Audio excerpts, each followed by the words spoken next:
Pula yang turun ke atas seluruh sidang jemaatmu. Setiap kami hari ini akan pulang dengan membawa berkat Tuhan, akan pulang dengan membawa kekuatan yang baru oleh karena kebenaran firman Tuhan. Ini segenap kami Bapa, ini setiap kami Tuhan. Kami siap mendengarkan firman-Mu di dalam nama Putramu yang kudus, Yesus Kristus, Tuhan dan Juru Selamat kami yang hidup. Kita yang percaya dan bersiap mendengar firman Tuhan, bersama-sama dengan saya kita katakan amin. Berikan kemuliaan bagi Allah kita. Haleluya. Shalom bagi kita semuanya. Shalom. Ya, puji Tuhan, ada teman-teman yang baru yang pertama sekali boleh bersama-sama dengan kita. Luar biasa. Sebenarnya ada juga hari ini yang dua keluarga yang harusnya datang, tapi mungkin karena ada halangan satu dan lain hal, mungkin tidak jadi hadir bersama-sama dengan kita. Puji Tuhan atas apa yang Tuhan sudah berbuat dalam hidup kita. Bapak Ibu yang terkasih dalam nama Tuhan Yesus Kristus, ada berapa di antara kita yang percaya bahwasanya di dalam hidup ini tidak ada yang kebetulan? Atau merasa percaya bahwasanya semua ini kebetulan saja? Ya? Saudara ingat ini Mas, tidak ada yang kebetulan di dalam hidup kita. Amin. Kalau segala sesuatu boleh terjadi atas kita, itu karena perkenaan Tuhan. Dan ketika kita dalam kesulitan oleh karena sesuatu yang tidak baik datang, saya baru baca buku When God Winks katanya, ketika Tuhan sedang berkedip dan bilang, semua akan baik-baik saja. Saudara yang terkasih dalam nama Tuhan Yesus Kristus, ada satu cerita sebelum menghantar kepada firman Tuhan. Adalah seekor rusa di hutan yang sudah hamil tua, sudah waktunya dia harus melahirkan. Beda sama kita, kalau rusa tidak akan pergi ke bidan ataupun ke dokter, dia pasti kelahirannya alami. Nah, saat dia sudah merasa waktu lahirnya sudah tiba, dia mulai merasa kesakitan, ibu rusa ini. Lalu kemudian dia mau cari tempat yang aman untuk melahirkan, pikirnya. Dia berjalan, dan dia akhirnya sampai ke sebuah hutan. Kebetulan di hutan itu ada sungai, di pinggir sungainya. Hutan itu sangat rimbun. Ketika dia tiba di sana, ini mungkin waktunya bagiku supaya aku melahirkan. Pecah air ketubannya. Artinya sudah waktunya untuk melahirkan. Saat dia sudah kesakitan begitu Bapak Ibu, ternyata apa yang dia lihat? Ternyata saat itu ada petir yang menyambar dengan keras. Dan akhirnya hutan tempat dia mau melahirkan ini terbakar dengan api. Waduh, api bikin dia. Tapi dia mau bergerak udah gak sanggup. Terus kemudian apa yang terjadi? Ketika itu dia lihat, saudara, dia lihat bahwasanya di sebelah kirinya ada seekor harimau yang sudah mengendap-endap, yang siap mau menerkamnya. Lalu kemudian setelah itu dia lihat sebelah kanannya ada seorang pemburu yang sudah menghujamkan, yang sudah menarik busur panahnya, siap untuk menembaknya. Di belakangnya dia tengok sungai yang alirannya sangat deras. Kalau dia mau pikirnya, mau lari dan gak sanggup. Kalau ke kiri dihantam harimau, kalau ke kanan aku dihantam pemburu, kalau aku ke depan hutan sudah terbakar, kemana aku? Dia begitu kesakitannya, dia begitu tidak berdaya. Lalu yang dia lakukan, ya sudahlah, kalau ini memang waktuku, sudahlah, aku cuma mau fokus untuk melahirkan anakku. Dia menunduk, dia mengedan, dia siap untuk melahirkan anaknya. Dia gak peduli apa bahaya yang ada di hadapannya. Lalu apa yang terjadi saudara? Tiba-tiba petir sangat kencang kembali lagi turun dari langit. Datang siapa dari pemanah, dari pemburu, tersonggot gara-gara petir dekat dengan saat itu terlepas busur panahnya. Apa yang terjadi? Tidak kena rusanya, tapi kena kepada harimau yang mau menerkam rusa. Lalu kemudian apa yang terjadi? Saat itu ketika petir itu meluncur, yang terjadi adalah hujan dengan sangat lebat turun dan akhirnya mematikan api yang ada di hutan. Si pemburu tadi lari, si kebakaran tadi sudah padam, dan kemudian si harimau yang mau merekam dia pun mati. Apa makna dari cerita ini? Pak Bu, tak ada satupun dalam hidup kita, ingat ini Pak, yang tidak di dalam kendalinya Tuhan. Segala sesuatu yang terjadi dalam hidup kita ada di dalam tangan Tuhan. Dia mengatur segala sesuatunya. Dia membuat segala sesuatunya. Dia tahu arahnya kemana. Kita, saudara dan saya, adalah bagian daripada gambar yang besar yang sedang Tuhan ciptakan, yang Tuhan sedang rendah dalam hidup kita. Bapak Ibu, mari kita buka Alkitab kita. Saya bawa hanya satu ayat saja dalam Yohanes 19 ayatnya yang ke-30. Injil Yohanes 19 ayat 30. Ini firman Tuhan buat kita semuanya. Yohanes 19 ayat 30. Boleh ditampilkan? Oke, kalau sudah dapat, kita sama-sama bacakan karena hanya satu ayat saja Bapak Ibu. 1, 2, 3. Sesudah Yesus meminum anggur asam itu, berkatalah ia, sudah selesai. Lalu ia menundukkan kepalanya dan menyerahkan nyawanya. Ini adalah salah satu perkataan Yesus terakhir kali di kayu salib. Ini urutan yang ke-6 dari 7 perkataan. Saudara, dia berkata sudah selesai di atas kayu salib. Lalu kemudian dia berkata, perkataan yang ke-7, ke Bapa, ke dalam tanganmu kuserahkan nyawaku. Lalu kemudian dia mati. Lalu orang berpikir begini, jangan salah.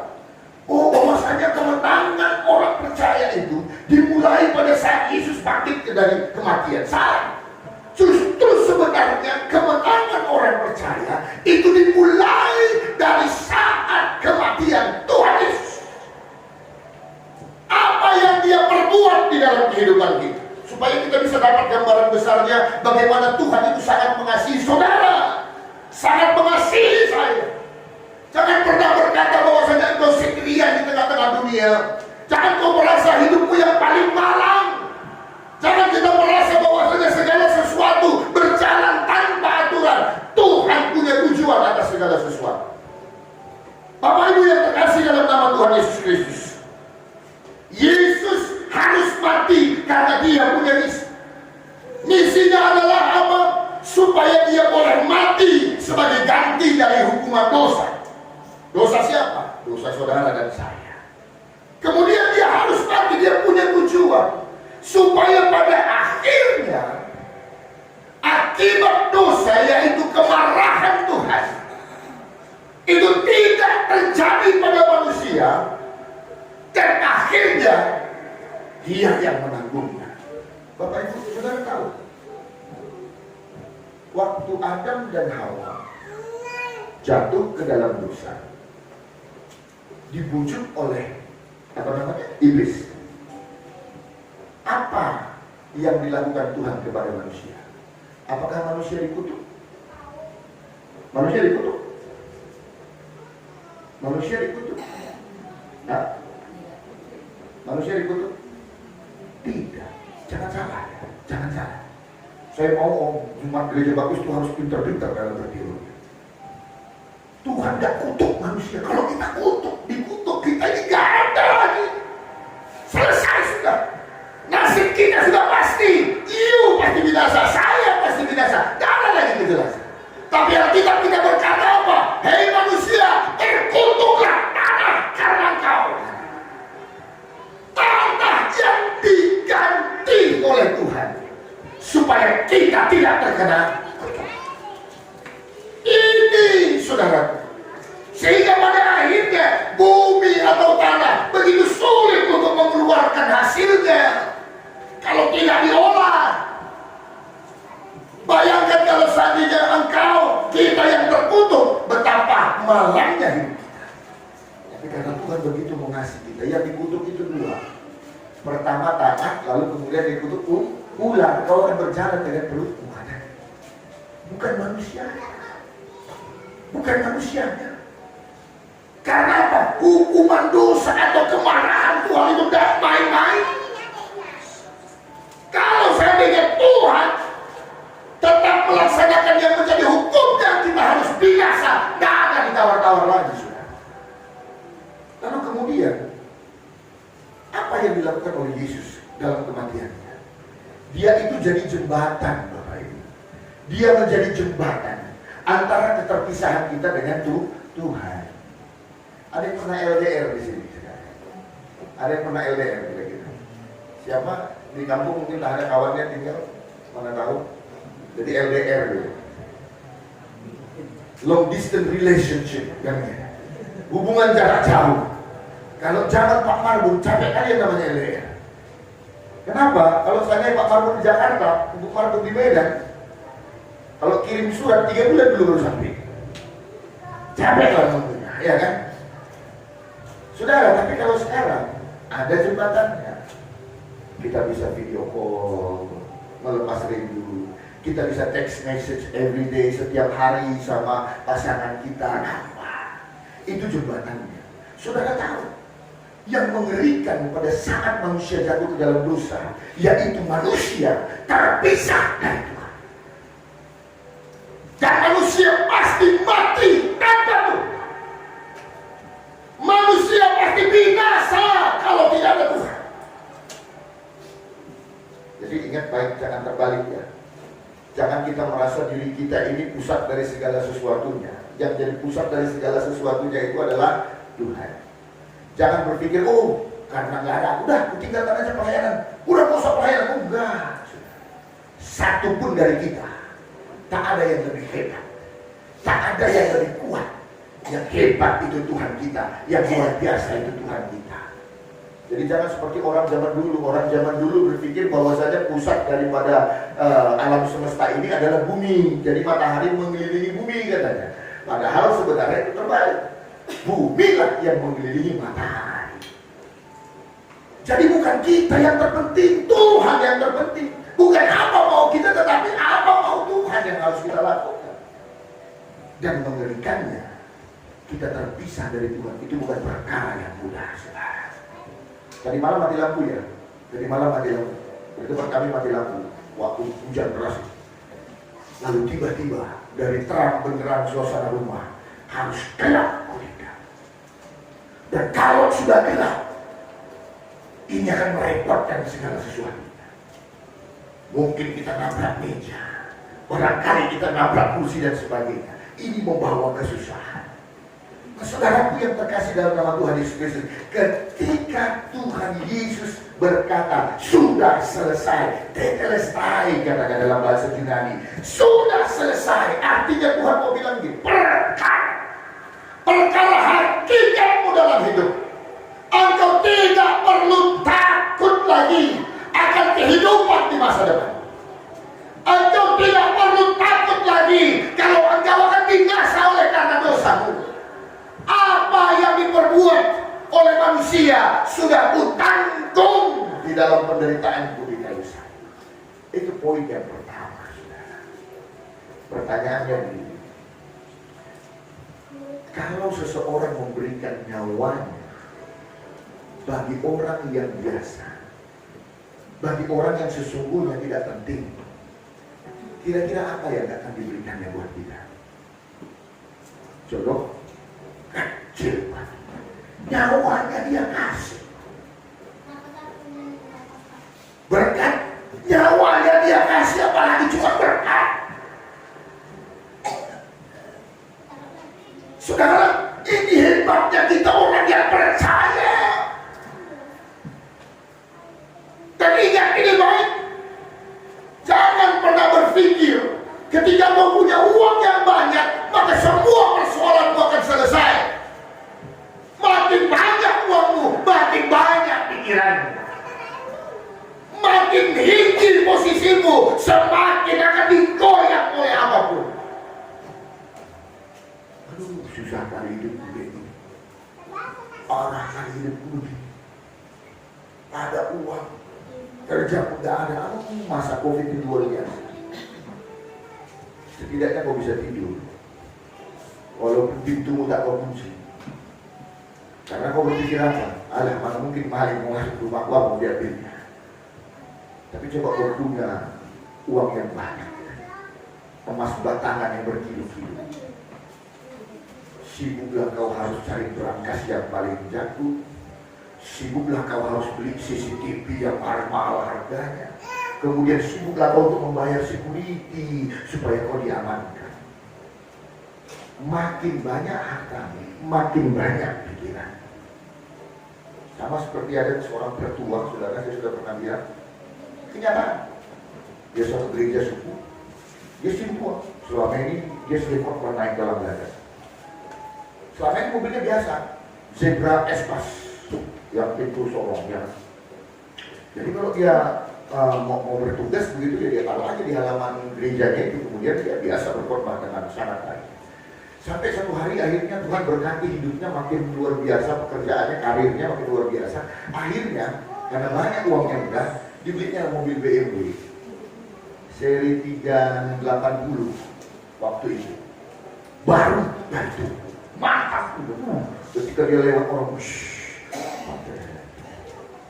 tapi saudara tahu saat dia naik landasan, sama kayak anak-anak kita kan ada misalnya ini. Karena ada mobil tadi, sibuk dia naik mobilnya, tengok dengan mobilnya. Ketika dia khotbah, dia sudah nggak fokus lagi. Karena apa? Dia lihat mobilnya dinaikin anak-anak. Sampai nggak sadar dia, tolong dulu, abang si tua, tolong Jo, anak-anak ibu supaya dengan guru dia pak di mobil kita.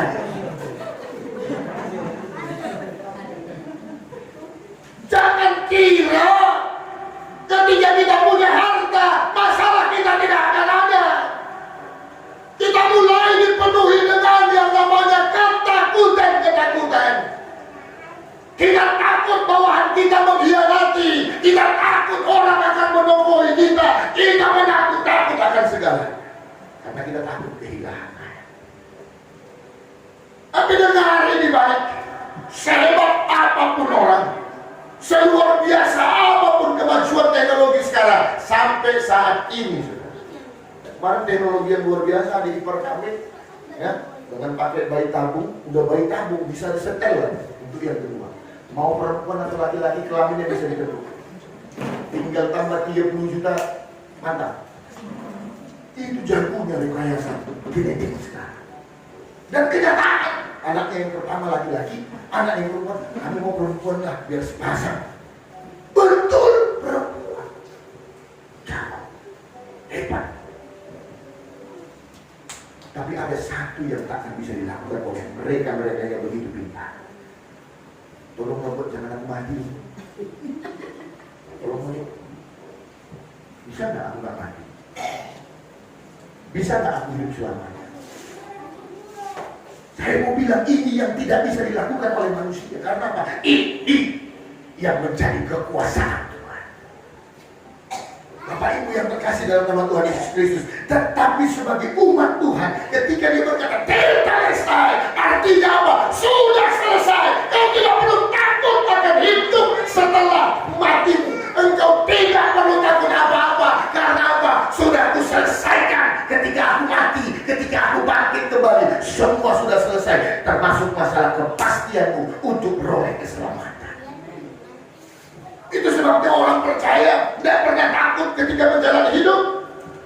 Kalau waktu hidup aku akan memberikan buah. Kalau waktu mati itu menjadi suatu keuntungan. Jadi kemanapun orang Kristen pasti tetap bersuka cita.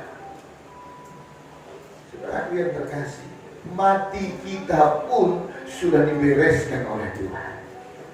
Mati kita pun sudah dibereskan oleh Tuhan. Apalagi hal yang lain.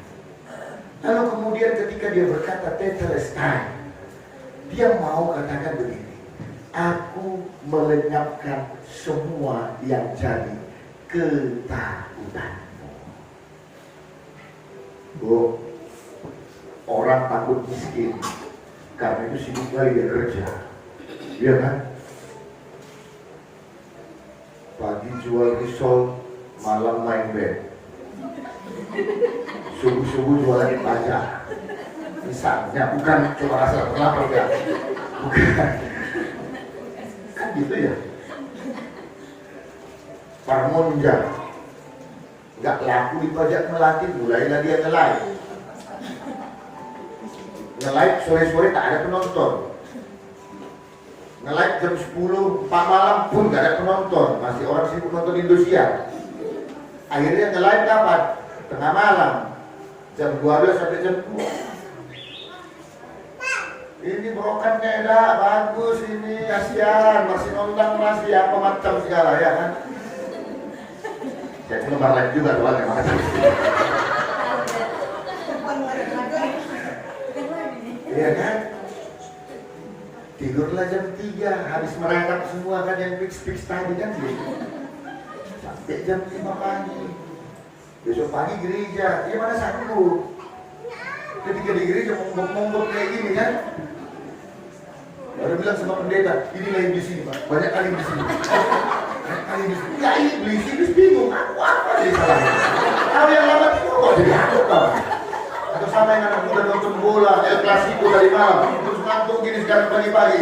Wajar lah, namanya tubuh kita udah hancur. Karena orang takut miskin, orang terlalu sibuk untuk bekerja. Orang takut gagal, makanya orang mati-matian untuk belajar. Gak boleh gagal.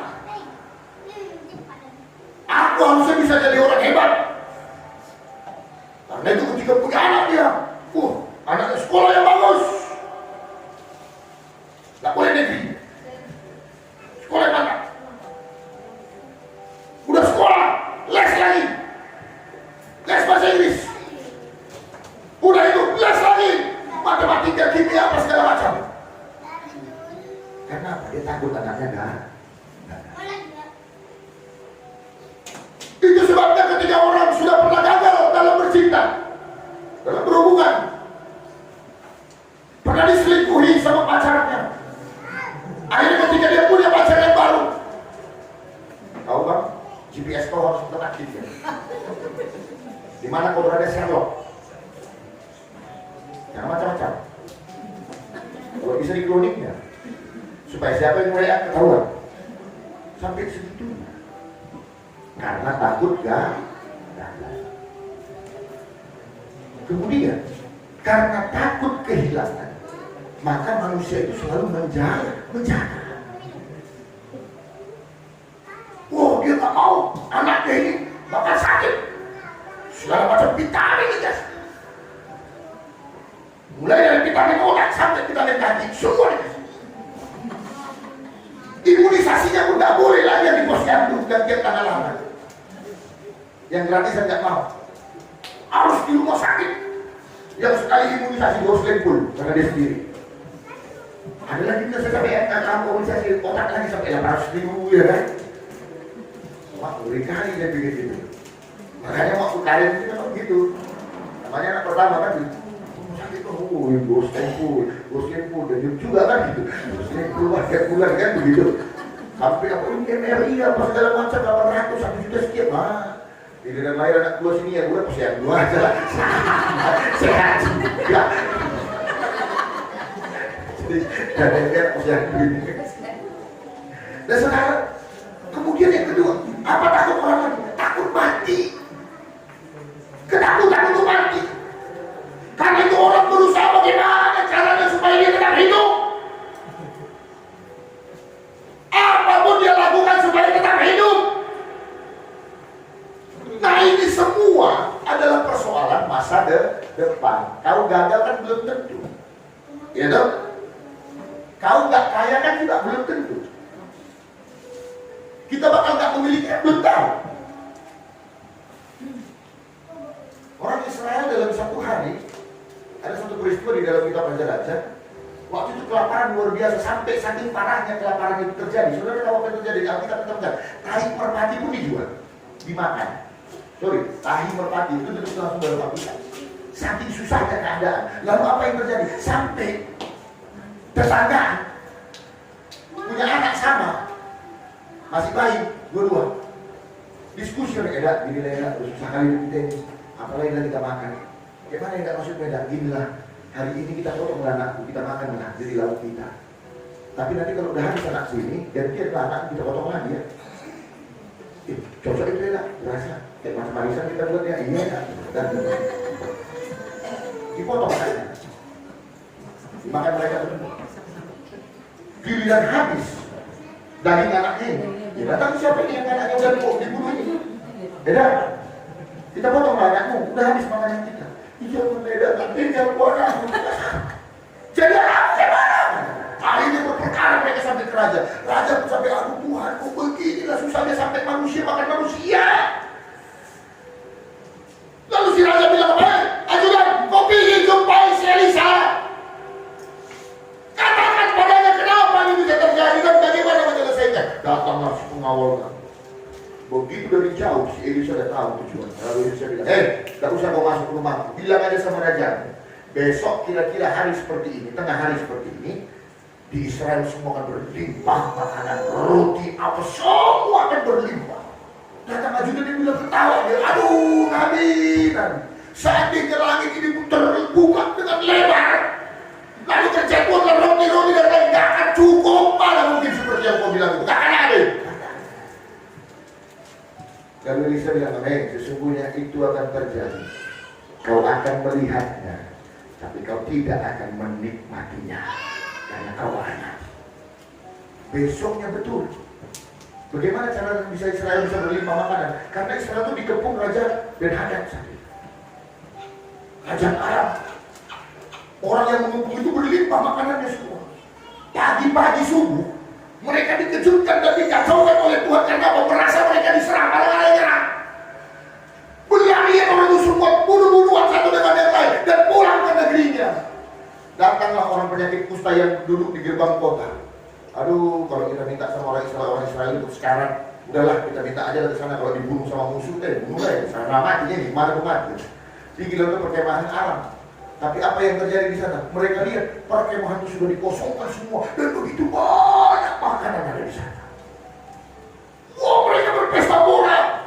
Lalu kemudian mereka lari ke pintu gerbang dan bilang, hei orang Israel, di sana banyak makanan. Ayo kita ke sana. Orang yang udah kelaparan 3 tahun dengar nama makanan, dia kan selesai keluar buka gerbang, buat semuanya. Kebetulan yang jaga gerbang ajudan yang semalam. Orang udah begitu paniknya dan orang begitu kesetanan, apa yang terjadi? Mati dia terpijak-pijak, ditengok orang sambil bawa makanan, tapi dia tetap bisa ngapa-ngapain karena terpijak-pijak oleh massa yang begitu banyak. Saudara, saya bilang satu hal begini, apapun yang jadi ketakutan, bukankah semua itu belum terjadi? Kalau mati dari kayak mana aku nanti? Belum tentu. Kalau dia nanti nggak jadi jodoh, kayak mana lah? Belum tentu. Kalau kayak gini-gini lah hidupku, kayak mana lah kami nanti? Belum ada yang tentu itu. Artinya apa? Manusia takut akan masa depan. Dan saat Yesus mati di kayu salib, dia berkata, tetelestai, sudah selesai. Artinya Tuhan bilang, aku menjamin masa depanmu.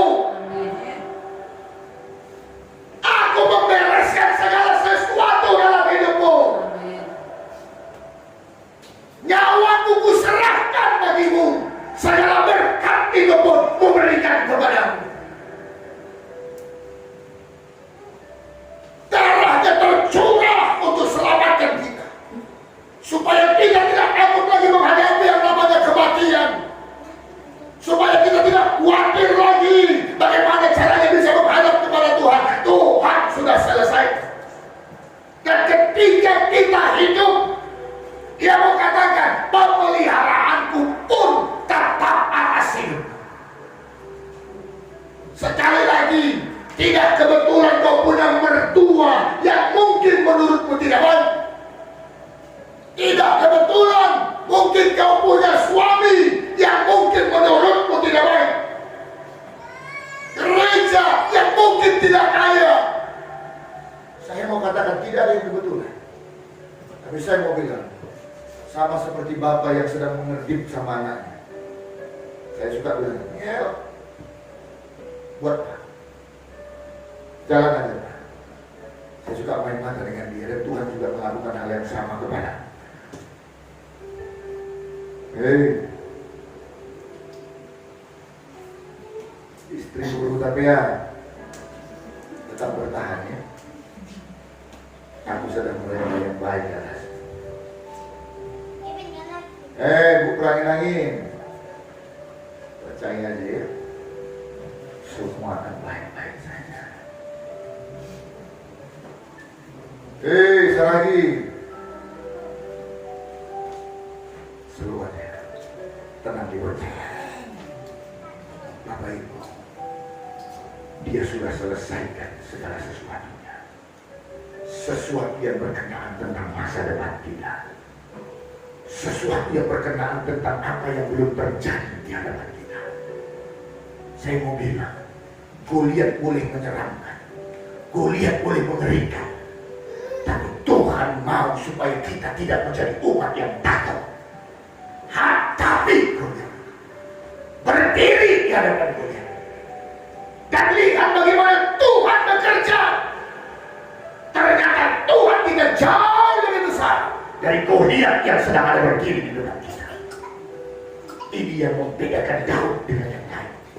Saat semua orang mulai ketakutan, tapi Daud memilih untuk mengambil sikap. Dia berani menghadapi Goliat.